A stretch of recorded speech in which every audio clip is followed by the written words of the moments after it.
Welcome in, everyone. I hope you guys are doing great from wherever you're watching from today. We have an important topic to discuss, and that is Secretary of Defense Pete Hegseth going down to Soft Week in Tampa and sharing some blistering and very blunt comments about a range of things in the military, what they mean, how the military is going to be viewed going forward, what it means for America's enemies, and much more. Before we get into all of that, please make sure to like and subscribe, comment with your thoughts below. Let me know if you think Pete Hegseth's doing a good job, a bad job, somewhere in the middle. I want to see your comments below. Hit the bell so you always know when there's a new video coming. And now let's get into it. Secretary of Defense Pete Hegseth was tapped by President Donald Trump to lead the Pentagon during his second administration. He has made it a top priority, a major goal of his, to uproot wokeness, unnecessary nonsense, garbage like that in the military, which you obviously cannot have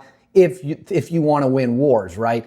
The goal of the military, the only reason the military exists is to protect the United States of America, to protect our great people and make sure that we are all safe wherever we might be.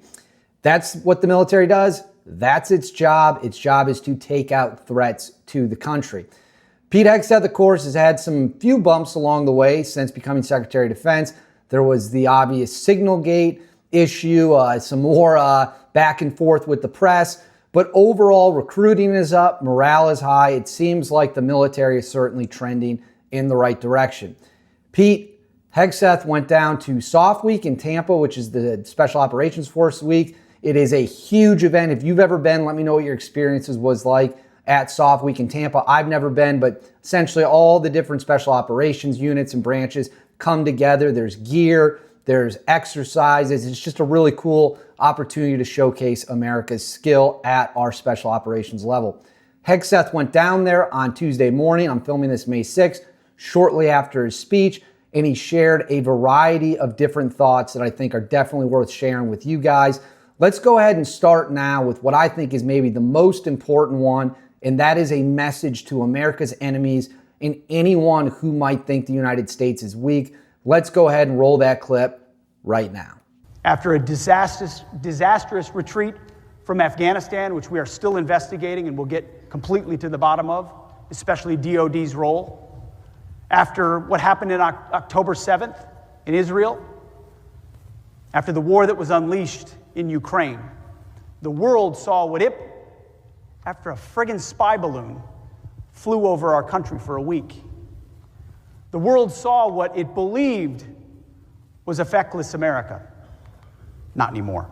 So right there, you saw Secretary of Defense Pete Hegseth let the world know, if you thought America was weak, if you thought America was feckless back when Joe Biden was president and we had wars erupting all over the world, we had the war between Russia and Ukraine, which is still going on. The Middle East was on fire with Israel and the groups that were attacking it. It was just never-ending chaos. The Afghanistan withdrawal, which was a complete and total embarrassing disaster for the United States of America. Our enemies might have looked at that and said, hey, we think America's gotten weak. Now is the time to make our move. And what Pete Hegseth is saying, don't even think about it. This military is as strong as it's ever been. It is loaded with great men and women. And if you test us, we will absolutely obliterate you. We have the best weapons that the world has ever seen, the best men that the world has ever seen, the best women that the world has ever seen. And we're not going to stand for it. We're not going to tolerate it. And we are going to crush you. However, those weren't the only comments that Hegseth made. He also talked about eliminating woke garbage nonsense from the military and how we can't really have that. The goal is to win wars. It's not meant to be a social experiment. We want to make sure bombs aren't falling on people's heads. We don't really care about woke ideology. Let's go ahead and roll his comments about wokeness and making sure our troops stay fit right now. We are leaving wokeness and weakness behind.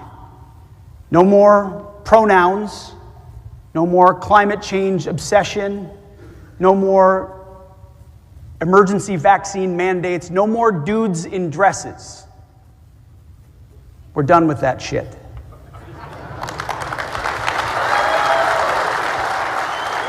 Chance to get up and do PT with the troops oftentimes when we're traveling.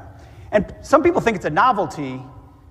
It's not. it's always been a basic part of military service. You get up early, you get up and you work out because we're going to be fit and we're not going to be fat. And then finally, we have one more clip from Hegseth's speech of Pete Hegseth, Secretary of Defense, talking about our allies we cannot want their security more than they want it for themselves. Prime example of that was Afghanistan. We started pulling back the Afghan military. Not all of them, but some of them had no real will to fight. We've seen it elsewhere as well. We want our allies to be safe and secure. We want them to do well. We want everyone who's aligned with us to do well, but they have to want it even more than we do, because if they don't, it will never work. Let's go ahead and watch Hegseth's comments, his very correct comments about that right now. We look to our friends to be force multipliers alongside the United States. It has to be a two-way street. We can't want your security more than you want your own security. How many times have we seen that? Overall, Pete Hegseth's speech is an important one, and it's one that Americans need to get behind, because our goal here, the job of the United States government, the job of the United States military, which is obviously funded by everyone's watching this tax dollars, my tax dollars, your tax dollars, it is to remind the world that we have weapons and tools and people who will crush you if you threaten us. Our capabilities are unmatched. There is no military on the planet capable of doing what we can do, but we can't take our eye off the ball.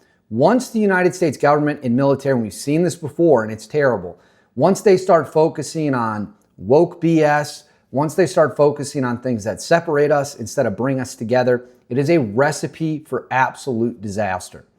We need to be as lethal as possible as a nation and a military. We need to be as well trained as a nation and a military, well funded. We need to make sure that the men and women who are going over there have the equipment they need and the training they need to get the job done. It might be unpopular to say, but I don't care. I'm going to say it anyways.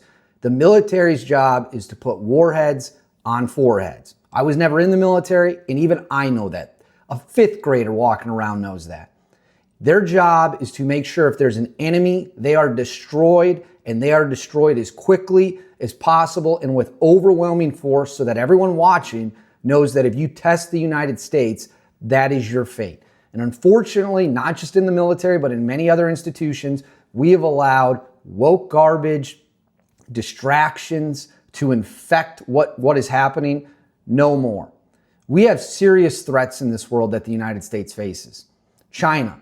China represents a significant threat to U.S. national interest and U.S. security in the Pacific, specifically speaking. If we don't focus on making sure that they truly believe that they will lose any conflict with us, then we've lost the game possibly before it even starts. Peace through strength is a very real thing, and it works just like it sounds. You have to be so strong and so good at what you do militarily that nobody with a rational mind would ever think to test you. And as long as the United States keeps that edge, as long as the United States continues to invest in not just equipment, in gear, in new technology, but also invest in the people who are brave enough to sign up to join the military, then we'll keep that edge and we'll keep our enemies at bay. We take our foot off the gas. We all know how that story ends. We've seen it with many different nations throughout the course of human history. It ends in terrible, terrible losses and conflict, which is what Trump and many people are looking to avoid. We'd rather have peace because we're so strong than conflict because we're so weak. And that is the reality of the situation. I applaud Hegseth's comments. I think he hit the nail on the head. But let me know in the comments what you think about everything he said. Make sure to like and subscribe. And as always, I'll catch you all next time.